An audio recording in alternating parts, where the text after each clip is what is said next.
All right, folks, welcome to the second session of our newbie track. We had a good first session this morning. Had the introduction to Cloud OpenStack, DevOps, and a successful Cloud OpenStack demo using Crowbar.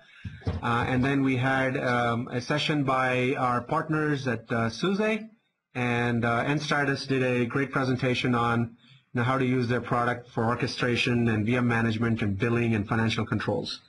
So we'll get started with our second session here. It's a repeat of what we did this morning. I'm going to go through and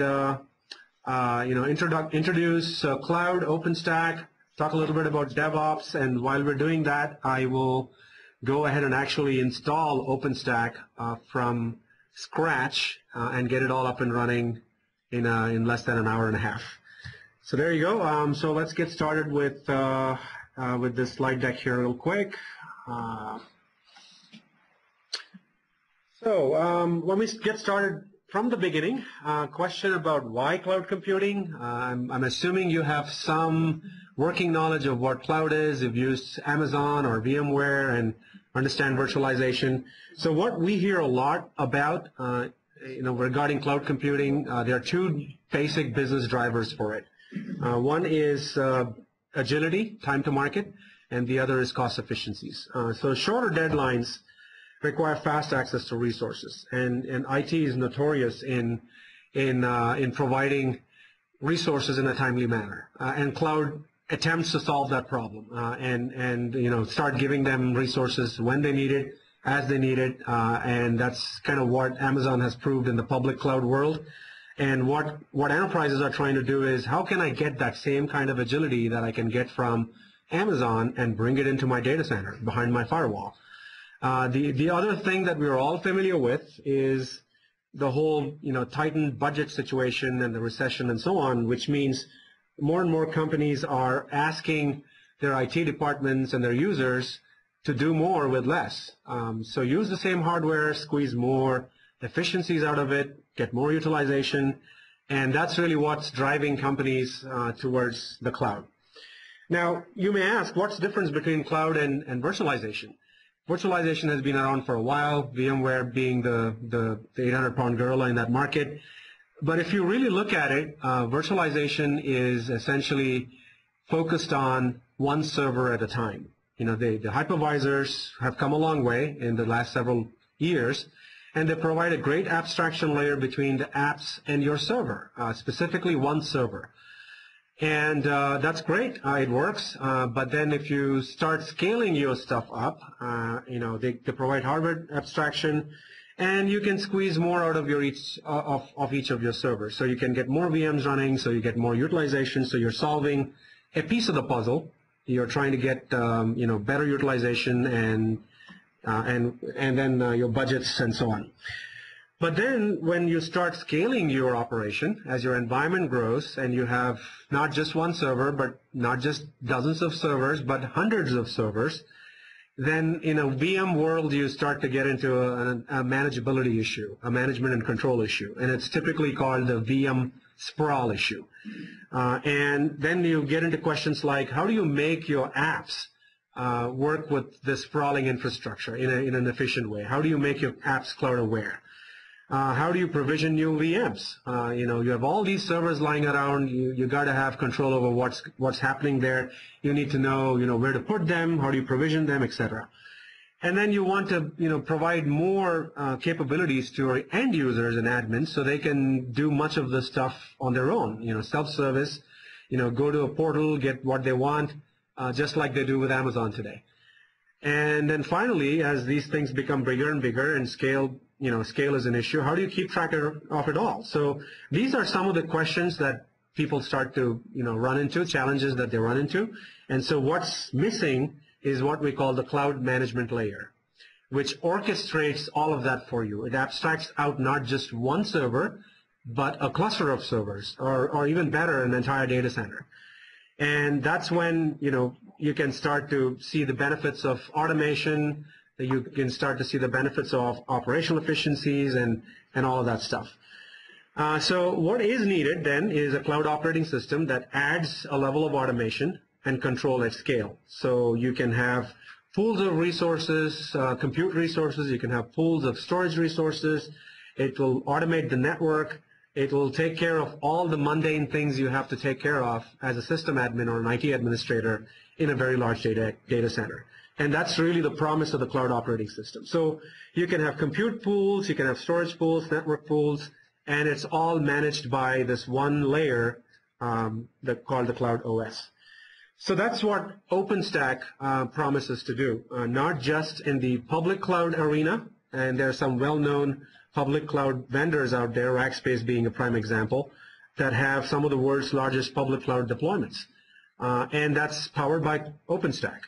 And the idea is, can we take the same kind of power and capability and bring that into your own data center behind your own firewall? In other words, run OpenStack software in your own data center.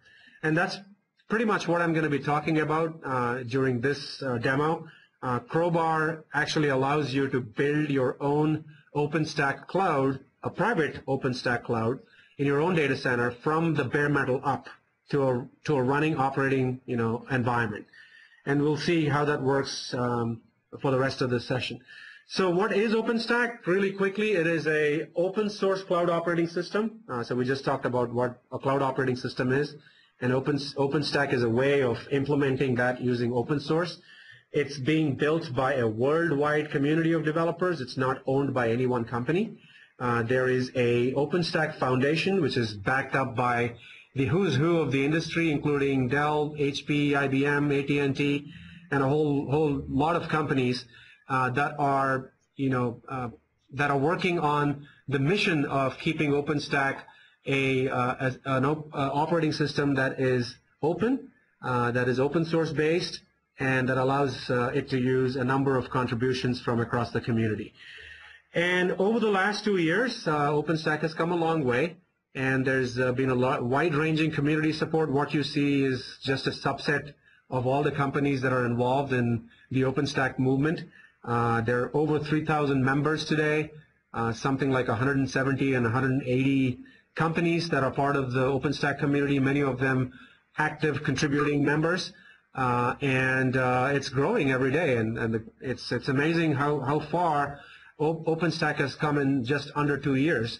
So back in 2010, Rackspace and NASA started off with this basic idea of how do you make compute and storage available as a service. And that was back in 2010 with the first release of OpenStack called Austin. And since then, we've had OpenStack releases every 6 months.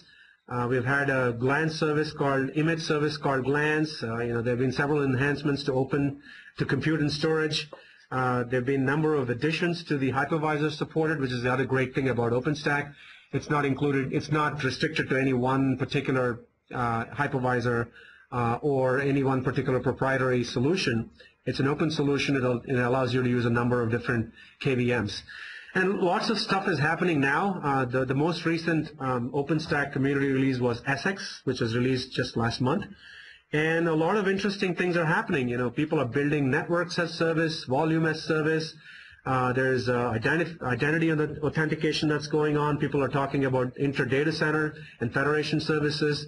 And a whole lot of things are happening that'll make this a truly production ready, and it truly is already production ready because a lot of companies have already deployed this in large-scale public environments as well as private environments. So what's so special about OpenStack? So the key is to understand that this is an open source solution with open APIs, community support, which limits your costly software licenses. It limits lock-in by vendors. It allows for a massive scalability because it's built with scalability in mind. It's a shared nothing distributed architecture. It's designed that way from the ground up. It has extensible hypervisor support. Xen KVM, Hyper-V is now coming back. Microsoft is actively involved in that.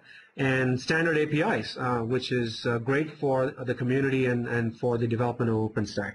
So essentially, effectively, what OpenStack is doing is commoditizing the infrastructure as a service market. So what you can get from Amazon today, you should be able to get yourself in your own data center using open source.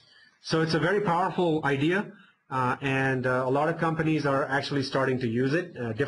What we're seeing in our customer base is 3 different types of companies. There are web companies, large SaaS providers that need some sort of an infrastructure, successful public cloud companies that need API integrations and control and cost, more importantly.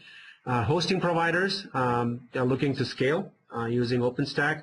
And we're also seeing traditional enterprises that are wanting to save on costs and start to get a similar type of environment like Amazon behind their own data center, behind their own firewall.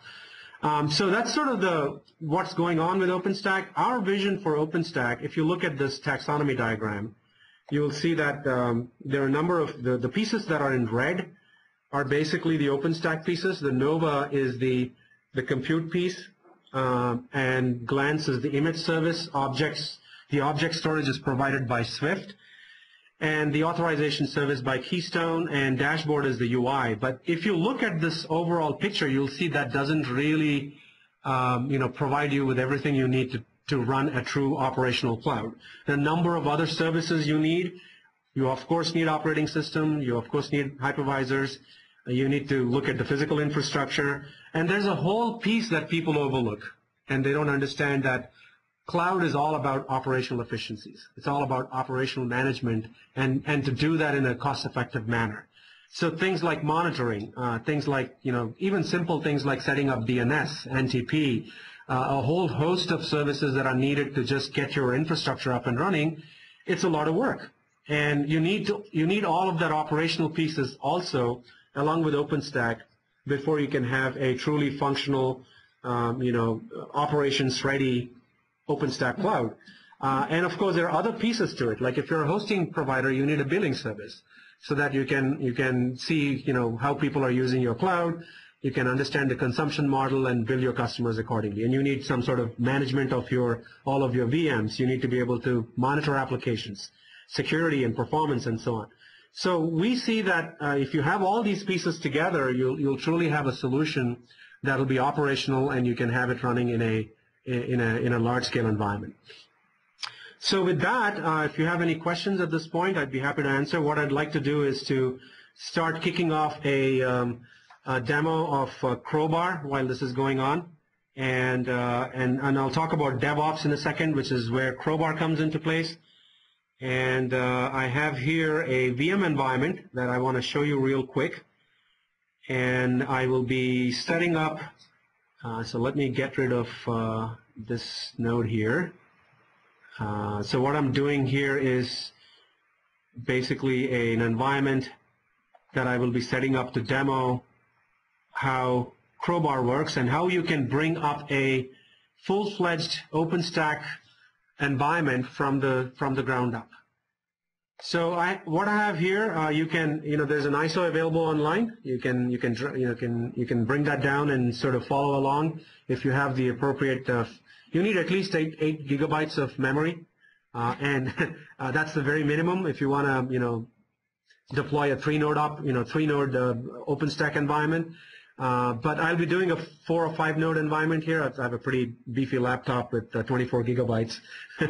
And you need either a you need some sort of a virtualized environment. I'm having a VM workstation here, and using which I'll be provisioning VMs and bringing them up from the ground up. So let me get started by just cloning starting what is called a admin node, which I'll kick off here in a second. I'll explain what it is, and then we'll talk about DevOps in a second.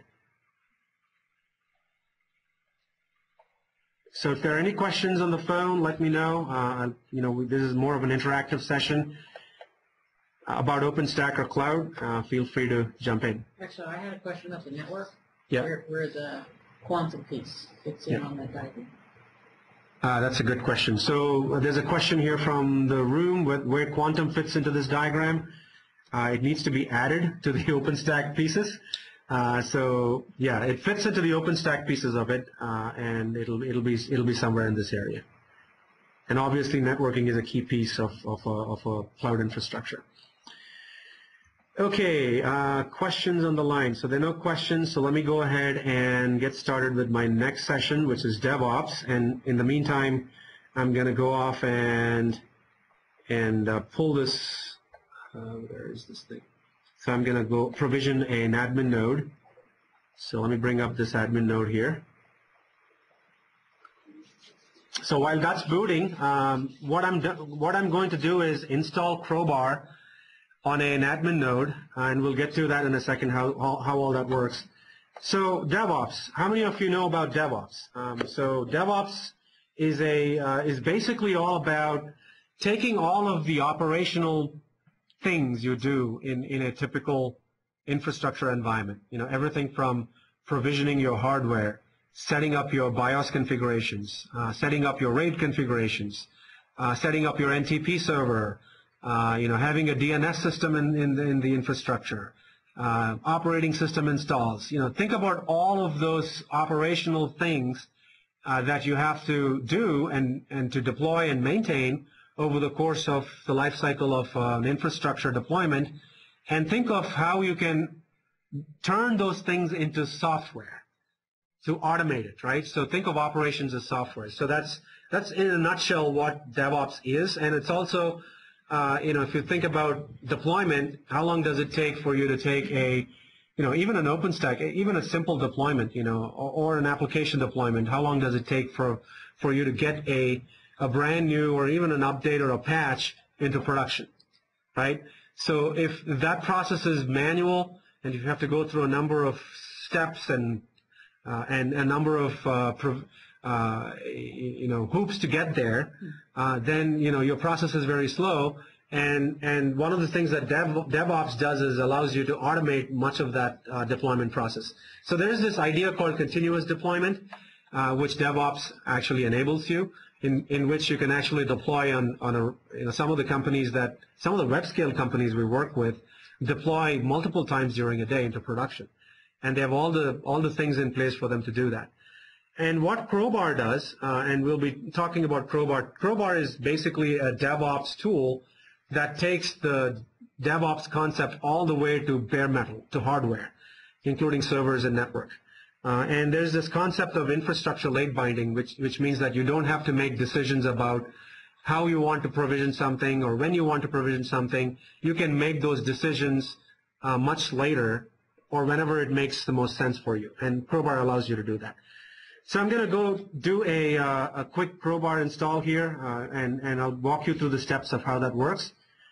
So the other concept I wanted to introduce to you is this idea of images versus layers.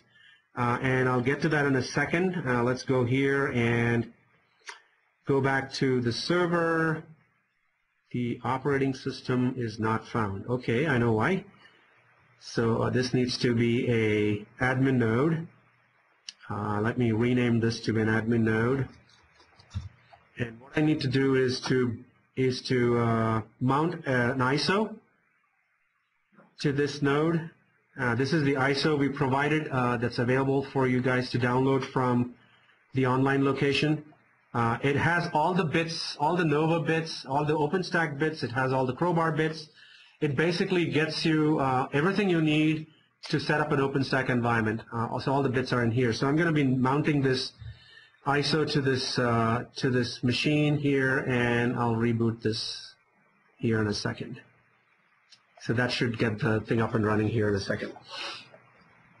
Okay, while that's going on, let's go back to this concept of images versus layers. We use the term soup to describe what's on the left side on that screen. So you have all the pieces of applications, utilities, operating systems, and all the integrations that you need. And you basically, the way you deal with that is you create an image of all of those things, and you deploy it, which is fine. It might, depending on your use case, that might be the right way to do things. On the other hand, what you see on the right side is what we call, and the approach and philosophy we use with Crowbar, is the sandwich approach, or the stacked pieces, right? It's layered approach, which means you don't have to have all of the things, in a soup, all mixed up. You can deploy things individually, you can update things individually in layers, and that helps you with some flexibility. It allows you to patch things in production. Instead of having to go build an entire image, all you have to do is to go just patch one little piece. So as you see here, so in the case of images, you have to replace the entire image. But with the layered approach, you can upgrade each of these pieces individually. As you see here, you can take what we call them bar clamps, by the way. Crowbar is basically a componentized system. It's architected in a component fashion, so you can take each of these pieces and deploy them individually. So let's see what's happening with our install here. So we have the admin node coming up. It'll boot up into an operating system here shortly, and then we'll go ahead and install Crowbar. And what Crowbar will do is basically take all the pieces that are needed for operations. So I'll go back to the slide that I was showing you earlier. So if you look at the slide, you need a whole bunch of things for you to get an operational cloud, and that's what Crowbar is going to install. So everything from configuring your physical infrastructure, which is your network and your servers, getting the operating systems installed, and getting the right hypervisors in there, getting your operations, Ganglia and Nagios are part of the install there, set up DNS and NTP. Chef is the tool that we use for configuration management, and the Crowbar install gets a Chef server up and running as part of that. So